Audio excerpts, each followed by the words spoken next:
Last में हमारा notification आया था 2020 में मार्च में हमारा पेपर होना था, डेट डिक्लेयर हो चुकी थी, एडमिट कार्ड आ चुके थे, पर ये जो कोरोना कहर था ये एग्ज़ाम नहीं करवा पाया, तो हमारा जो एग्ज़ाम इन्होंने डिले कर दिया और हमारा फिर 2020 में नवंबर में एग्ज़ाम हुआ था 4, 5, 6, 7 नवंबर को।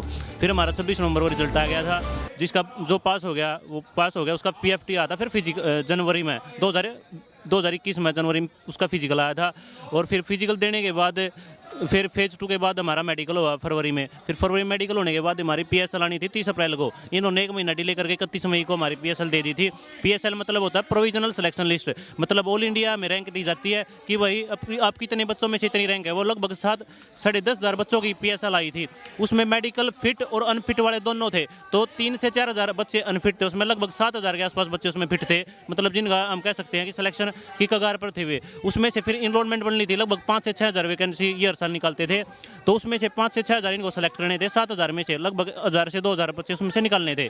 तो उसके बाद जो है मैम इन्होंने नोटिस दिया कि 10 जनवरी को आपकी जो है फाइनल लिस्ट आएगी, उसमें से फाइनल निकल के ने।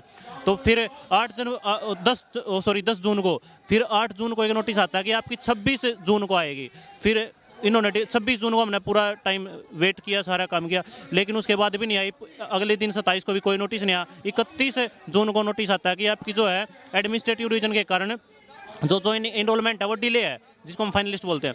तो डिले के बाद हमने सोचा चलो भाई नहीं, 1-2 महीना पाछा हो जाओगी। तो उसके बाद हर महीने ये जैसे 30 का महीना होता है 30 तारीख को, 31 का महीना होता है तो 31 तारीख को एक नोटिस डालते थे, सिर्फ सेम नोटिस, बस केवल और केवल उस पर डेट चेंज कर देते थे, 1 महीना आगे बढ़ा के। हमने पूरा 1 साल वेट किया। फिर आ जाता है 2022, हम राजनाथ जी से भी मिले और और भी बहुत माननीय रक्षा मंत्री राजनाथ जी से मिले। उन्होंने भी हमें आश्वासन दिया कि भाई आपकी ज्वाइनिंग जल्दी करवाई जाएगी। फिर 2022 आ जाता है मैम, 14 जून 2022 को अग्निपथ डिक्लेयर हो जाती है, तो उस तक भी हमारा वही नोटिस था।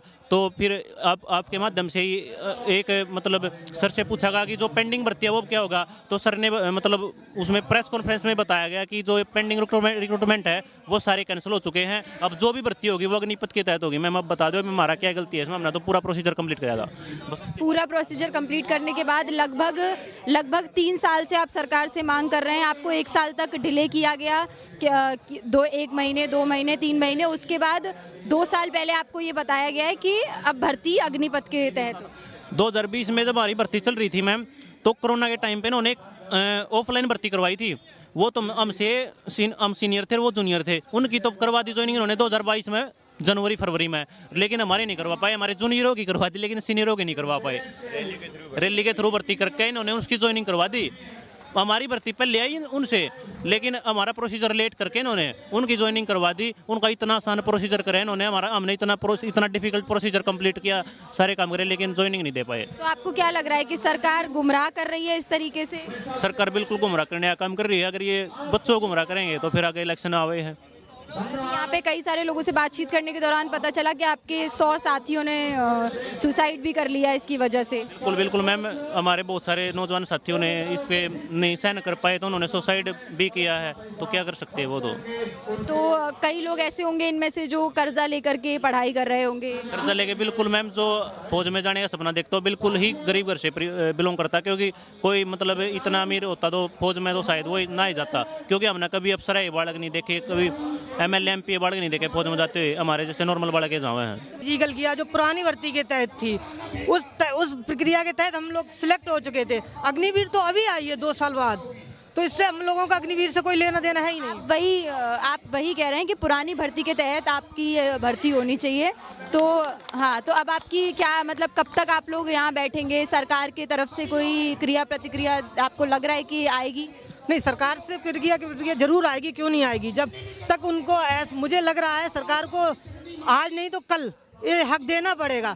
आज कम जनसंख्या में हम लोग आए, कल हम 1.5 लाख में आएंगे। 1.5 लाख में नहीं सुनेगी तो हमको अपने और साथियों को लेके आना पड़ेगा, जो हमारा परिवार पीछे खड़ा है उसको लेके आना पड़ेगा, क्योंकि हम दिल्ली आते हैं तो कुछ ना कुछ तो लेके जाएंगे ही। आज नहीं तो कल सरकार को देना पड़ेगा ये हक। कोई हम भीख मांगने नहीं आए सरकार से कि सरकार देगी नहीं, हम अपना हक लेने आए सरकार से। या तो सरकार इतने से ही मान जाए, या और उससे लगता है कि हमें शक्ति प्रदर्शन दिखाने से वो हमारा हक देगी, तो इसके लिए हम अपना शक्ति प्रदर्शन पीछे खड़ा हुआ है। हमारे ट्रैक्टर खड़े हुए हैं, हम अपने ट्रैक्टरों को लाके यहाँ खड़ा कर दें। जिस तरीके से किसानों ने आंदोलन किया था, फिर उनकी बात सुनी गई बाद में। वो किसान नहीं है, वो हमारे परिवार के ही थे। ऐसे नहीं है कि उनके वो अलग थे, हम उन्होंने ही हमें पैदा करके मजबूत बनाया है। किसान ही मजबूत बनाता है फौज को। भी उसी तरीके से जब तक सरकार बात नहीं सुनती है, उसी तरीके से आप भी प्रदर्शन करते रहेंगे जब तक आपकी मांग पूरी नहीं होगी? जी, जरूरत पड़ी तो हमें ये भी करने के लिए आएंगे। फिलहाल हमारा शक्ति प्रदर्शन करने का कोई इरादा नहीं है। हमारा यही है कि सरकार जब तक वो शांतिपूर्ण तरीके से हमारी बात सुने। हमारी मांग क्या है? हम कोई भीख थोड़ी मांग रहे हैं, हम हमारा हक मांग रहे हैं। 2021 की पेंडिंग भर्ती मांग रहे हैं। हम अपना यही चाहते हैं कि सरकार शांतिपूर्ण तरीके से हमें अपना हक दे, न्याय दे। हम किसानों के बेटे हैं, हमारे परिवार वाले पता नहीं दिन रात मेहनत करके हमें इस मुकाम तक खड़े कर रहे हैं। उसके बाद इस मुकाम पे आने के बाद में सरकार ने क्या दिया हमें? ये कि तुम्हारी भर्ती रद्द की जाती है, नए सिरे से नई भर्तियाँ चालू की जाएगी। तो हम इस चीज़ से कतई सेटिस्फाई नहीं है। हमें हमारी पेंडिंग भर्ती चाहिए और हमें कुछ नहीं चाहिए, ना कोई राजनीतिक मुद्दा चाहिए, ना कुछ हमें राजनीतिक पार्टियों से हमारा कोई वो है। आपको नए सिरे से जो नई भर्ती की सरकार बात कर रही है वो आपको नहीं चाहिए? अग्निवीर से भर्ती आपको नहीं चाहिए? अग्निवीर भर्ती से हमारा कोई लेना देना ऐसे नहीं है। जिसको अच्छी लग रही है वो कर रहा है हम, लेकिन हमारी अग्निवीर से पहले की भर्ती है, 2021 वाली भर्ती है, हमारी पेंडिंग भर्ती है। उसमें जो आर्मी वाले स्टूडेंट है उनका फिजिकल हो गया, मेडिकल हो गया, उनका बाकी था रिटन एग्जाम। उसमें भी NCC सर्टिफिकेट वाले जो स्टूडेंट थे उनको डायरेक्ट ज्वाइनिंग मिलनी थी। एयरफोर्स वाले बच्चे थे, उनका बिल्कुल सारा क्लियर हो गया था एग्ज़ाम वगैरह, उनको ग्रीन कार्ड मिलना था, ज्वाइनिंग लेटर था उनका। उसके बाद उनकी ज्वाइनिंग लेटर कैंसिल किया, उनका ज्वाइनिंग कैंसिल किया। आर्मी वाले स्टूडेंट का क्या नाम से पेपर कैंसिल किया। और हम यहाँ पर जंतर मंतर 5 से 6 बार यहाँ पर धरना प्रदर्शन में आ गए, लेकिन मिल रहा है क्या? हर बार आश्वासन मिल रहा है। राजनाथ सिंह जी से मुलाकात की, उन लोगों ने उस टाइम हमें यह कहकर नकार दिया कि तुम्हारी जो भर्ती प्रक्रिया है वो जल्दी पहले की तरह शुरू कर दी जाएगी। लेकिन आज तक उस प्रक्रिया का ना तो कोई शुरुआत हुई, ना हमें कुछ न्याय मिला। तो सीधी सी बात यह है कि हमारे साथ जो खड़ा है हम उसके सपोर्ट में हैं, ना तो हमें किसी राजनीतिक पार्टी से कोई लेना देना है। बस हमारी सीधी सी मांग ये है कि हमारे शांतिपूर्ण तरीके से धरना प्रदर्शन कर रहे हैं, सरकार हमारी बात सुने, हमारे साथ न्याय करे। और हमारा कोई लेना देना नहीं कि हम शक्ति प्रदर्शन करें, वो करें। बस हम शांतिपूर्ण तरीके से न्याय चाहिए। नमस्कार, दुनिया दी बेहतरीन कैथ लैब वाइट मेडिकल कॉलेज एंड हॉस्पिटल बुंग एस्टैब्लिश हो गई है। सीधा वाइट मेडिकल कॉलेज आओ, इलाज कराओ। सलारिया तोड़ा प्रात तोड़े दुख से हाजिर है। धन्यवाद।